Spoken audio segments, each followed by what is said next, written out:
የማዕከላዊ ኢትዮጵያ ክልል ርዕሰ መስተዳድር ዶክተር እንዳሻው ጣሰው የ2018 በጀት ዓመት የመጀመሪያ 6 ወራት የአስፈጻሚ መስሪያ ቤቶችን ሪፖርት ለምክር ቤቱ ባቀረቡበት ወቅት እንደገለጹት የክልሉን ነባራዊ ሁኔታ ያገናዘበ እቅድ በማዘጋጀት ወደ ተግባር መገባቱን ገልጸው በክልሉ የሕዝቡን መሰረታዊ ጥያቄዎች በመመለስ ረገድ ጉልህ ድርሻ ያላቸው ቁልፍ ተግባራትን በመለየት ውጤታማ ስራ ማከናወን መቻሉን ገልጸዋል። የክልሉን የ7 ዓመታት ስትራቴጂ እቅድና እምቅ የሆነ የልማት አቅም ያገናዘበ እቅድ ተዘጋጅቶ የህዝቡን የልማትና የመልካም አስተዳደር ጥያቄዎችን መመለስ በሚያስችል አግባብ ርብርብ የተደረገ ቆይቷል። በዚሁ መሰረትም በበጀት ዓመቱ በተያያዙ ግቦች በሁሉም አስፈጻሚ መስሪያ ቤቶች የታቀዱ ተግባራትን ለማሳካት በተደረገው ርብርብ እንደተጠበቀ ሆኖ እንደ ወትሮ ሁሉ የህዝቡን መሰረታዊ ጥያቄዎች በመመለስ ረገድ ጉልህ ድርሻ ያላቸው ቁልፍ ተግባራት በሚል የተለዩ የሰላም ግንባታ ስራችንን የማጽናት፣ የገቢ ስራ፣ የስራ ዕድል ፈጠራ፣ ግብርና፣ የኑሮ ማረጋጋት፣ የምግብ ዋስትናን የማረጋገጥ ተግባራት፣ ከተረጅነት ወደ ምርታማነት እንቅስቃሴዎች፣ የከተማ ኮሪደር ልማትና ተያያዥነት ስራዎችን በልዩ ትኩረት እንዲመሩ የተደረገ ሲሆን በሁሉም ተቋማት የመልካም አስተዳደር ጉዳዮች የመጀመሪያ ግብ ሆኖ እንዲከናወኑ ተደርጓል። የግብርናም ስራ አፈጻጸምን በተመለከተ በመኸር ወቅት በአዝርት ሰብሎች 435284 ሄክታር መሬት ለማልማት ታቅዶ 445952 ሄክታር መሬት ማሳካት የተቻለም ሲሆን 13.1 ሚሊዮን ኩንታል በመሰብሰብ ከእቅድ በላይ ማሳካት መቻሉን ገልጸዋል። የግብርና ስራዎች አፈጻጸም በሚመለከት በመኸር አዝርት ሰብሎች 437284 ሄክታር ለማልማት ታቅዶ 445952 ከ100% በላይ ለማሳካት የተቻለ ሲሆን ከዚህ ውስጥ 13.1 ሚሊዮን ኩንታል ምርት ለመሰብሰብ ታቅዶ ሙሉ ለሙሉ ተከናውኗል።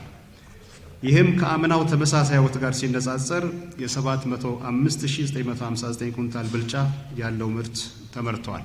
በክልሉ 20ኛው የኢትዮጵያ ብሔሮች ብሔረሰቦችና ሕዝቦች ቀን በዓልን እንደ ዕድል በመጠቀም በርካታ የከተማ መሰረተ ልማት ፕሮጀክቶችን በማጠናቀቅ ለአገልግሎት ክፍት የተደረጉ መሆኑን የገለጹት ርዕሰ መስተዳደሩ ከነዚህም መካከል የሆሳናና ወልቂጤ ስታዲየም እድሳት፣ የወልቂጤ አደባባይ እንሰት መለያ ተከላ፣ በሆሳና ቡታጅራ፣ ወልቂጤና ወራቤ ከተሞች የተገነቡ የአስፋልትና የኮሪደር ልማት ስራዎች በዋናነት የሚጠቀሱ ናቸው። በርካታ የከተማ መሰረተ ልማት ፕሮጀክቶችን በማጠናቀቅ ለአገልግሎት ክፍት የተደረጉ ሲሆን ከነዚህም መካከል የሆሳና የወልቂጤ ስቴዲየም እድሳት፣ የወልቂጤ አደባባይ እንሰት መለያ ተከላ፣ ሆሳና፣ የቡታጀራ፣ የወልቂጤና ወራቤ ከተሞች የተገነቡ የአስፋልትና ኮሪደር ልማት ስራዎችን በዋናነት የሚጠቀሱ ናቸው።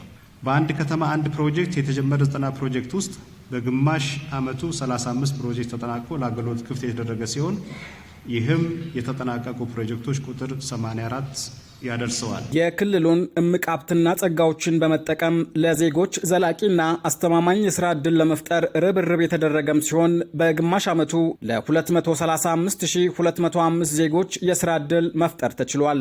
ክልላችን ለዜጎች ዘላቂ አስተማማኝ የስራ ዕድል መፍጠር የዜጎች ተጠቃሚነትን ለማረጋገጥ ርብርብ ተደርጓል። በገጠር በከተማ በአመቱ 481781 ስራ ፈላጊዎች ለመለየት ለመመዝገብ ታቅዶ በጠቅላላው 490270 101% ስራ ፈላጊዎችን መመዝገብ ተችሏል። በግማሽ ዓመቱ 240,000 የስራ ዕድል ለመፍጠር ታቅዶ በጠቅላላ 235205 98% ዜጎች የስራ ዕድል ፈጠራት መፍጠር ተችሏል። ከዚህ ውስጥም ወንድ 103440 ሴት 71636 በድምሩ 175106 ዜጎች ቋሚ የስራ ዕድል የተፈጠረላቸው ናቸው። የክልሉን የገቢ ስራዎች አፈጻጸምን በተመለከተም በግማሽ ዓመቱ 11 ቢሊዮን 806 ሚሊዮን 98583 ብር ገቢ ለመሰብሰብ ታቅዶ 12 ቢሊዮን 266 ሚሊዮን 13430 ብር ከመደበኛና ከማዘጋጃ ቤታዊ አገልግሎት መሰብሰብ ተችሏል። ይህም ከ2017 በጀት ዓመት ተመሳሳይ ወቅት ጋር ሲነጻጸር የ76 ከመቶ ብልጫ እንዳለው ርዕሰ መስተዳደሩ ገልጸዋል። የገቢ አሰባሰብ በሚመለከት በግማሽ ዓመት ከመደበኛ ብር 9 ቢሊዮን 592 ሚሊዮን 426763 ለመሰብሰብ ታቅዶ 10.2 ቢሊየን ወይም የእቅዱን 106% መፈጸም ተችሏል። ከማዘጋጃ ቤታዊ 2.2 ቢሊየን ለመሰብሰብ ታቅዶ 2.04% ወይም የእቅዱን 92% ማሰባሰብ ተችሏል።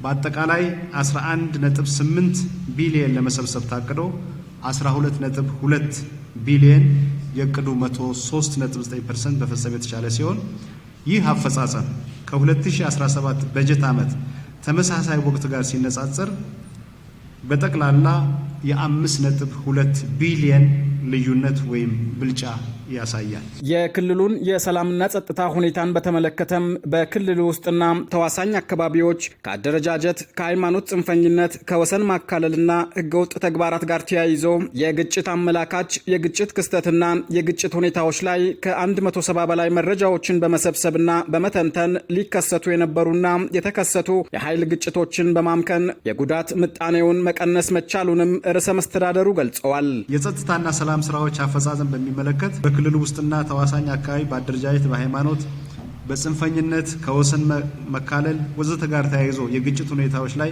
170 በላይ መረጃዎችን በመሰብሰብ በመተንተን ሊከሰቱ የነበሩና የተከሰቱ የሃይማኖት ግጭቶች ማምከን ተችሏል። የክልሉን ሰላም ልማት ለማደናቀፍ አፍራሽ መረጃ የሚያሰራጩ ወደ 500 ማህበራዊ ሚዲያዎች ተለይተው በዚህ ድርጊት 95 ያላነሱ ተጠርጣሪዎች በቁጥጥር ስር ውሎ ጉዳያቸው በሕግ እየታየ ይገኛል።